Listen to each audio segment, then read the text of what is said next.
Parking படத்தை பொறுத்த வரைக்கும் கதை ரொம்ப சிம்பிளான கதை தான். புதுசாக ஒருத்தர் மேல் வீட்டுக்கு குடி வராரு. கீழ் வீட்டில் இருக்கவர் அவர் வெல்கம் பண்ணுறாங்க. ரெண்டு குடும்பமே ஹாப்பியாக போயிட்டுருக்கு. ஒரு கட்டத்துக்கு மேலே மேல் வீட்டில் இருக்க ஹீரோவோட ஒரு ஃபினான்ஷியல் ஸ்டேட்டஸ் கொஞ்சம் நல்லாயிருக்கு. அதுக்கப்புறமா அதனால் அவருக்கு ஒரு தேவை இருக்குது. அதனால் ஒரு கார் வாங்குறாரு. அந்த காரை கீழ் வீட்டில் சிக்கனமாக இருக்கக்கூடிய இடத்துல பார்க்கிங்கில் விட்டுறாரு. பக்கத்துலேயே கீழ் வீட்டில் இருக்கவர் ஒரு வண்டியை வச்சுருக்காரு. அது ரொம்பவும் பழைய வண்டி. அவர் ரொம்பவும் சிக்கனமான வாழ்வை வாழ்ந்துட்டுருக்கார். அவருக்கு இவருக்கும் பார்க்கிங் பண்ணுற இடத்துல சின்ன தகராறு வருது. அந்த தகராறு நாளடைவில் பெரிய தகராறாக மாறுது. அதனால் கீழ் வீட்டில் இருக்கவர் ஒரு டெசிஷன் எடுக்கிறாரு. அது என்ன டெசிஷன்? அந்த டெசிஷனால் அவங்க ரெண்டு பேருக்கும் உண்டான மோதல்கள் எந்த அளவுக்கு உச்சத்தை போகுது, அந்த உச்சத்தை அவங்க எப்படி கண்ட்ரோல் பண்ணிக்கிறாங்க, இவங்க இருவருக்குள்ளார இருக்கக்கூடிய ஈகோ என்ன தான், இதனால் அவளை சுற்றி உள்ளவர்கள் எப்படி பாதிக்கப்படுறாங்க அப்படின்றது இந்த படத்தோட கதை. இந்த படம் ரொம்பவும் இன்ட்ரெஸ்டிங்காக இருக்கிறதுக்கு காரணம் எம்எஸ் பாஸ்கர் சாரோட நடிப்பு.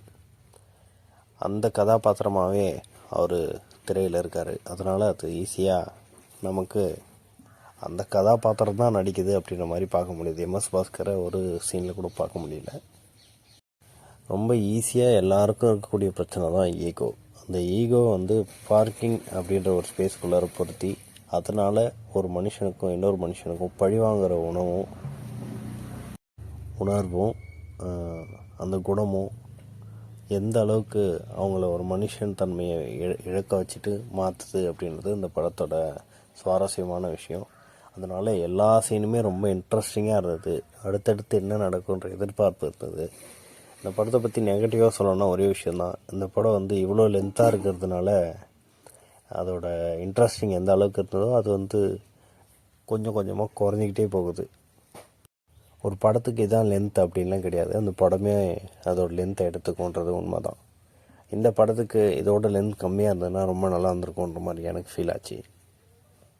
ஏன்னா அவங்க ரெண்டு பேருக்கும் உள்ளார ஈகோ ஒரு கட்டத்துக்கு மேலே வெடிச்சிருச்சு.